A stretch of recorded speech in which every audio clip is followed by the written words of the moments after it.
Mary, did you push code to the main branch this morning? No, I didn't. I was in a meeting all morning.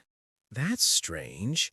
There is a new commit here, but the name says unknown user. Unknown user? That is not a real name. Look at this. The commit message says fix everything. Fix everything? That tells us nothing. And the code, it changes the login page, but nobody asked for that. We need to find this person fast. Can you check the commit ID? Yes, give me 1 second. Okay, it is from Tom's account.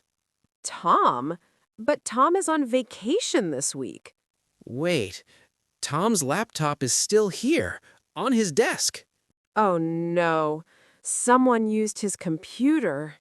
I need to call the IT security team now. Yes, and we need to lock Tom's account immediately. Good idea. I'm calling them right now.